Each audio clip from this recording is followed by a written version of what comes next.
plaintiff, Leah Perkins, dated the defendant, but Leah claims the defendant was so violent that she not only stabbed her pillow after an argument, but she also hit Leah's car in a drunken rage. Leah is suing her ex-girlfriend for unreturned property. Defendant Shannon Gruelle denies stabbing Leah's pillow. And although she admits to damaging Leah's car, she claims it was only after Leah broke up with her. Shannon insists she never agreed to return Leah's property. Start with you. On June 2nd of 2008, I met Shannon playing softball in a co-ed softball league. And initially I thought I hit a home run with this one, but as the relationship continued, I knew I struck out. One time after an argument, she went to my house and stabbed my pillowcase. My mother made me this pillowcase when I was 4. She told me that the cat did it. Upon further review, I found that she had also stabbed one of my couch cushions. Her drinking was also an issue.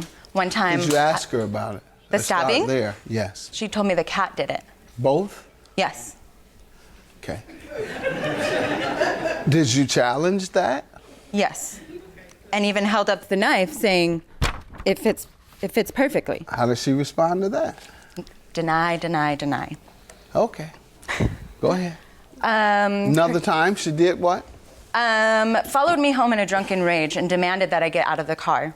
When I refused, she hit my car with such force, she ended up breaking the rain guard here. Why do you think she did that? In a drunken rage, she demanded that I get out of my car. I know why, though. I have no idea why. You didn't bother to ask? No, Here she is. She's here today. Why don't you ask? Because that's pretty odd. When somebody risks your life, you should ask them. You say, hey, why'd you risk my life? You want to give her an idea?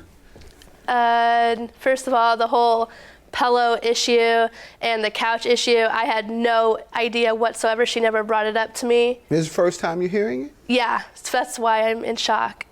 Okay. You've never... Do you believe it even happened? I'm aware, no. Okay.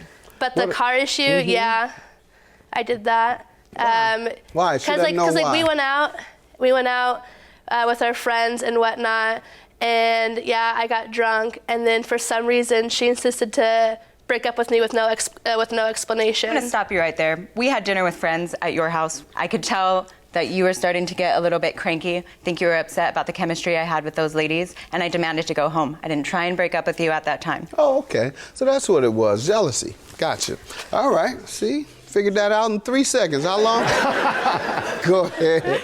So the jealousy? Yes, that was an issue. Mm-hmm. She was controlling and obsessive. She tried to dictate with whom I hung out with. Did she ever catch you cheating? Of course not. Okay. I never cheated.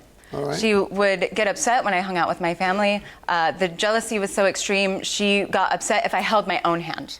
After we broke up, she went all single white female on me. When did you all break up? On June 7th of 2012. What did she do to indicate that she was a nut, like the woman in the single white female? She sent me incessive text messages begging that I come back. She took advantage of the fact that I didn't have a Facebook and would post things on the Facebook as if we were still together. She even made me a happy anniversary cake weeks after we had broken up.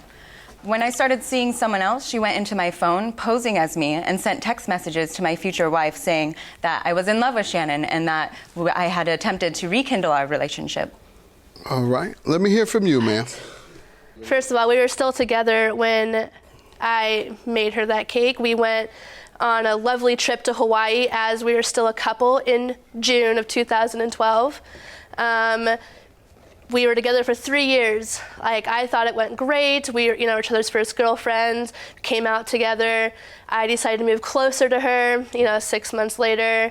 And we started hanging out, going on family trips, doing things together. I never really cared that she hung out with her family. I never got crazy about that. Family's important. So I didn't care. Are you single? No. You're certainly white. And a female? No, she said. Then you said, what did you define her as? Single white female. Single white female. And that woman was crazy as they come. Let's get to the lawsuit you're suing for specifically. In April of 2011, she moved into an apartment with no furniture. Out of the goodness of my heart, I loaned her a leather couch, its matching love seat, a bed frame with a couple mattresses, and an entertainment unit, with the agreement that when the lease was up, or I moved into a larger place, whichever came first, that the possessions would be returned to me. In March, I think it was March 31st, 2012, she returned the bed frame and bed frame only to me and said that she was putting the rest in storage. It wasn't until about 6 months later, when I got in contact with her roommate, that I was informed that they weren't put in storage at all. They were abandoned.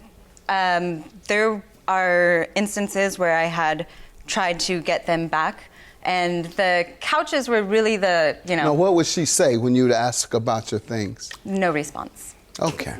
Ma'am, what do you want to tell me about her items? When she lent me the couches, I had no idea she wanted them back. So the couches. Hold on.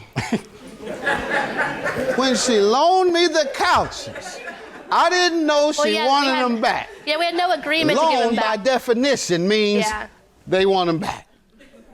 So let's try that again. Right. When she gave me the couches, we didn't even agree to give them back. She gave them to me as a gift. Okay. Because I had no furniture. Her entertainment center came from her parents' house. So that was a great gift. So I do have a storage unit. And they are in the storage unit. Well, they were in the storage unit. I sold the couches because I thought they were mine. Why'd you put them in a storage unit? Because I didn't have my own apartment to put them in. Okay. I was rooming with someone else who already had a fully furnished apartment. What you claim is she gave them to you. Did she ever ask you to give them back? No, she never asked me. This is the first you heard? Yes, it's the first. This is the first you've heard that she wanted them back. Exactly. When they sent you the notice to come to court, they didn't tell you that you were being sued by your former partner, Leah, for furniture. No, not at first. When did they tell you? A couple weeks ago. You told me you just learned today and you didn't know when you came. Well, I mean, no. All right, that's best. Just be quiet as opposed to continuously trying to mislead me. All right, she never asked for them back. That's your story, and you're sticking to that? Correct. All right. Anyone have any communication evidence? Perhaps, did you write her a letter? When the person doesn't respond, you might want to write them a letter. Did you send somebody and talk to her? No, I have a text message here asking for them. Well, we can't count text messages from the day, right? No, because that's when you found out, right? This text message had to come today. Because you said this is when you first found out. Talk to me, please. Just talk to me, please. Oh, it's on the bottom, the 7th of February. So when it's I want to read this juicy part too. I've got a couple pages if you would like. You're trying to skip over this love. Yeah. You're trying to skip over the love part. Everything about you and your family, I love. Your cats, I love them like they are our kids. Sorry for going through your phone. Trust me, I didn't like it. I just love you and hate you at the same time. You said go to the other part. All right, I'll go right to where you are referring to as evidence. So the couches, she asked you about the couches. You recall now? Now I recall, yeah. All right. Well, I don't believe you. Her testimony is much more credible than yours. You allege that, one, this was the first time you heard about it when you got in court, until I cut right through that with a little common sense. Now you say that you never heard from her. She never requested it. Instead, she just figured she'd take you to court. She just wanted to come to Chicago, wait for 2 years to get her things. No, I don't believe that. I believe she wanted her things back, and she had communicated that to you, and you claim you don't recall her communicating that to you. Don't believe you. Judgment for the plaintiff, 1,200. I felt like she just threw some information out there that wasn't even true. And so, I mean, she's smart. She dug deep and found some information. That's how she got her case today.